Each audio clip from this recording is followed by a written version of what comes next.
الحمد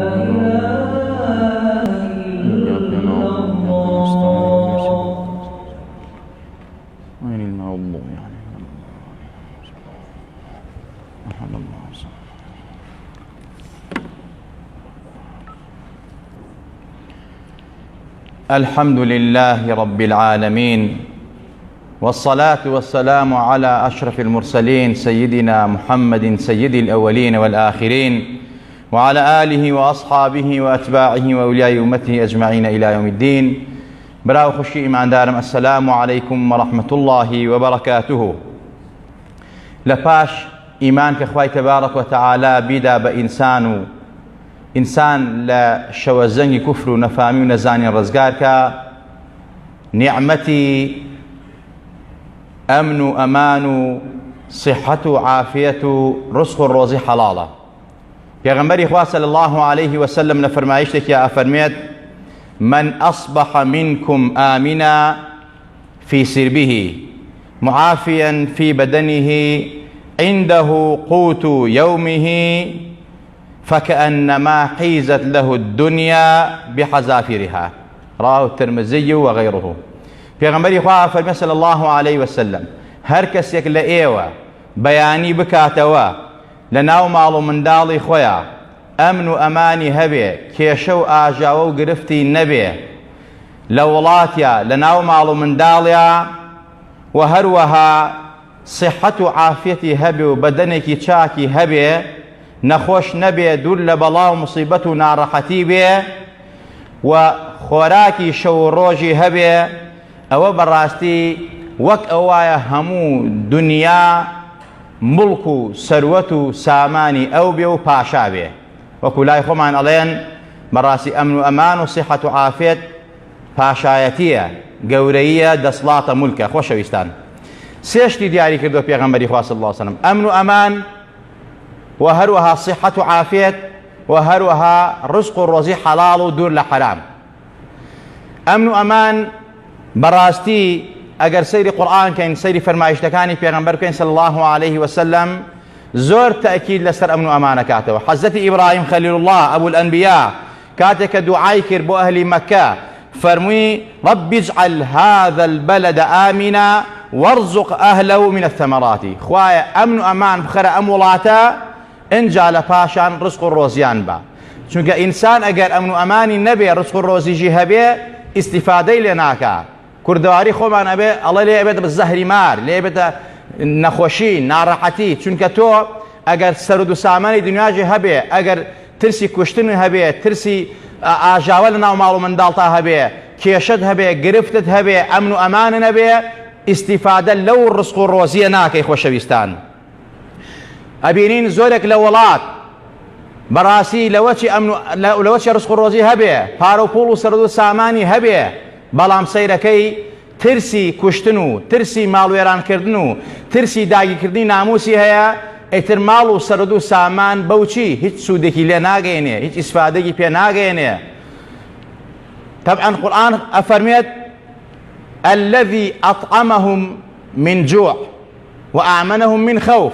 خوای تبارك وتعالى بقريشي أو فرمو براس أو خوايا يا عبادة بو خوايا فليعبدوا رب هذا البيت، عبادة بو ذاتي الله بكن كخاوني أما عليا كبراسي أمن أماني بيداون لترسو بيم رزقاري كردون إنجا رزق الروزي حلال شي داون.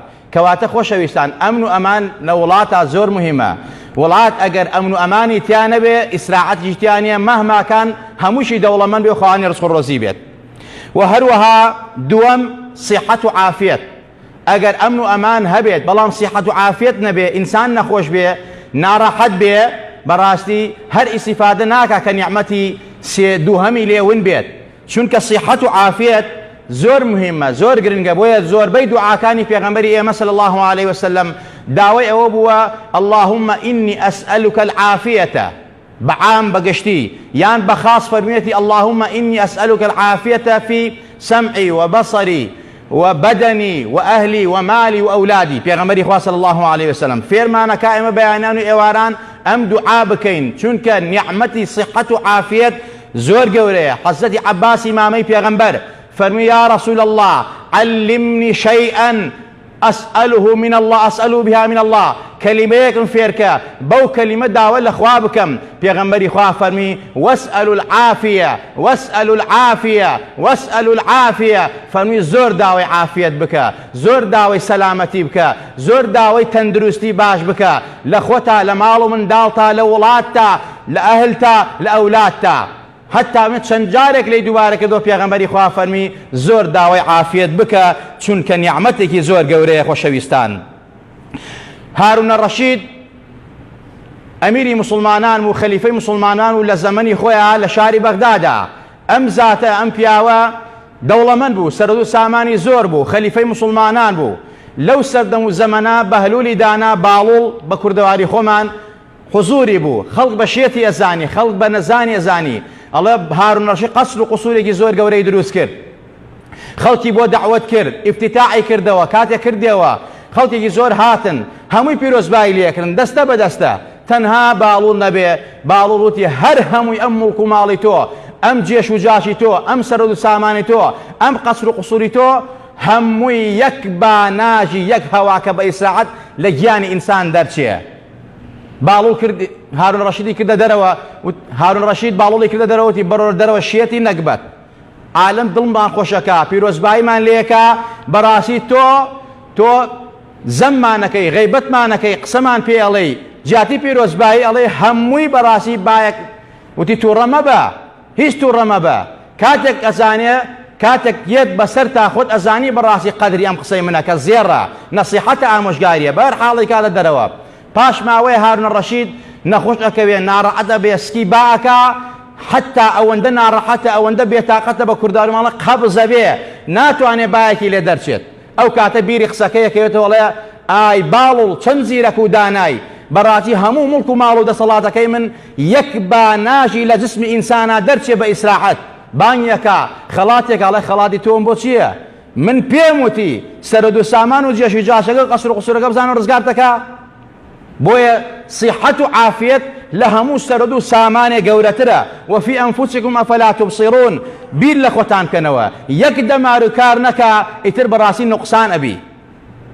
خوای تەبارەک وتەعالا ئەو هەموو بەڕاستی مەناعەی لە جسمی توا دروست کردووە، ئاوی چاوتی سوێر کردووە، ئاوی گوێتی تاڵ کردووە، ئاوی دەمتی شیرین کردووە. ئەمە هەرەمووی بۆ یەکەوە بتپارێزێ.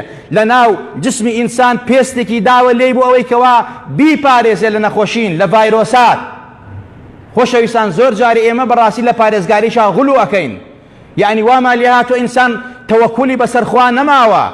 بەڵێ ڤایرۆس هەیە، ئینسان پێویستە خۆی پارێزێ، بەڵام ئاگادار بن، خوایەکەیە، خوای تۆیە، ڕەقیبی تۆیە، حافیزی تۆیە، خالیقی تۆیە، ئەو تۆی دروست کردووە. کاتێک تۆی دروست کردووە بەسکی دایکتا ڕزقی بۆ نردوویش، مەمکی پڕ کردووە لە شیر، اینجا ئەدژێنێ، وەعدی داوە تا کاتی خۆی ناتکوژێ، کەواتە پێویستە بەڵێ خۆت بپارێزە، بەڵام تەوەکل بەخوا ببەسە، پشت بەخوا ببەسە، ئاگاوی لەوە بێ بەڕاستی مادیات و دنیا و درۆ و دەلەسەی ئەملاولاوات لێ نەکا عەقیدەت بەخوا نەمێنێ و ئیتر بڵێ تەواو تەواو ئەم ڤایرۆسە من نەکوژێت. ئێمە ئەوەن قەناعەتمان پێدی، بەڵام تەوەکل لەسەر خوا لا مشتەکە. خۆشەویستان، سیحەت و عافیت زۆر گەورەیە کە لەم حەدیسا پێغەمبەری خوا ئاماژەی پێ ئەکا. بەڕاستی ئەڵێ هەزار حەکیم ئەندازەی دەردەدارێک نازانێ، هەر دەردەدارە ئەزانێ قەدری سیحەت و عافیت چییە.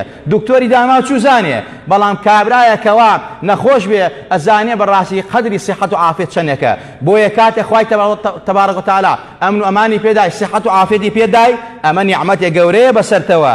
ئاگات لە خۆت بێ، وەکون منە الشاکرین، لە شاکران و سوپاسگوزاران بە، کوفری نیعمەتی خوا مەکە. ئاگات لە خۆت بێ، بێئەمری خوا مەکە، لە فەرمانی خوا دەرمەچۆ، هەر بەدەم مەڵێ ئەلحەمدولله، بەکردەوە بە ئەخلاقت بیسەلمێنە، تۆ شاکیر و شکرانە بژێری خوای. یعریفون نعمة الله ثم ينكرونها وأكثرهم الكافرون. بەڕاستی نعمەتەکانی خوازان بەسەرتانەوە، ناتوانن بیژمێرن لە نعمەتی ئەمن و ئەمان، لە سیحەت و عافیەت، لە سەلامەتی، لە هەموو شتێک. ئەمە نیعمەتی خوایە بەسەرتەوە، بەڵام لەگەڵ ئەوەیشا ئینکاری ئەەکەی، سوپاسی خوا ناکەی، سەرپێچی ئەەکەی. بەڕاستی ئەخلاقت، ڕەوشت، گوتارت، ڕفتارت وەکو شریعەتی ئیسلام نییە، ئەمە ناشکوریکردنە. خوا لێت قبوڵ ناکە، خوا بەڵات بۆ ئەنێرێ، خوا لە ناوی ئەبا، بۆیە کە تۆ ئەتەوێ بمێنێ زیاد بێ لەسەر سوپاسگوزار بە. خۆشەویستان، ئەوە نیعمەتی گەورەیە، نیعمەتی سیحەت و عافیەت.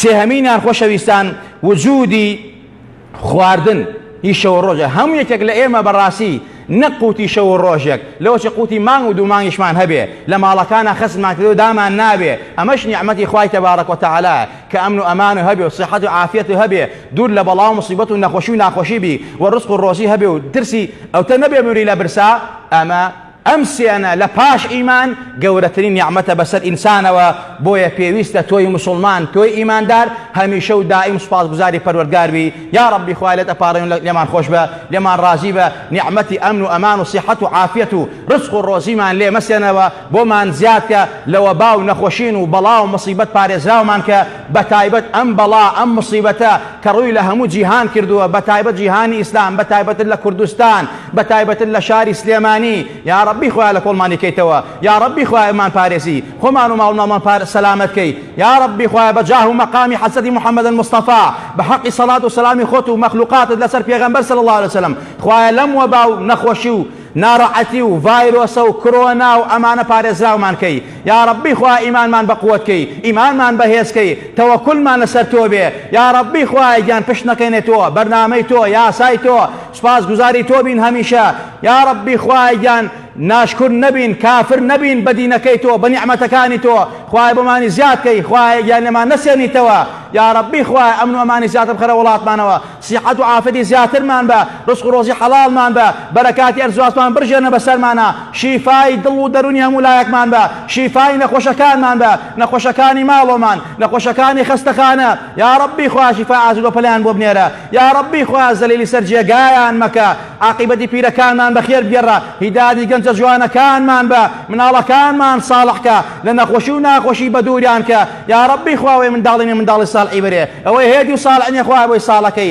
ئەوەی هێتی و مەفقودە و دیار نییە خوای بەیەکیان شاکەیتەوە بە ئیمان و بمانژێنە بمان برێنە زیندوومان کەرەوە یا ربی خوای لە ڕۆژی قیامەتیشا لەژێر ئاڵای لا إله إلا الله ومحمد رسول الله لە خزمەتی ڕەسوولی ئەکرەمە ڕەسوولی نازدارە حەشرمان کەی ئەو نازدارە بانگمان بکا و دەرمان نەکا بەدەستی مبارەکی ئەو نازدارە ئاوی کەوسەر بخۆینەوە لە توێنێتی و نەکبەتی دنیا و قیامەت ڕزگارمان بێ خوای حەقی ئەم میلەتە مەزلومەش بسێنی حەقی ئەمان بسێنی کەوا مافمان نەخۆن زوڵممان لێکن ستەممان لێکن هەر کەسێکە و بە هەر ناوێکەوەیە یا ربی خوای چی زاڵم و ستەمکار و حاقید و باغیزە بەرامبەر بە دین بەرامبەر بە دینی میلەت بەرامبەر بە موڵکی میلەت قوتی میلەت یا ربی خوای لێ قبوڵ نەکەی خۆی و جێش و جاتی تەفروت و ناکەی لە کۆڵی میلەتی مەزلومی کەیتەوە آمین آمین أقول قولي هذا وأستغفر الله لي ولكم ولسائر المسلمين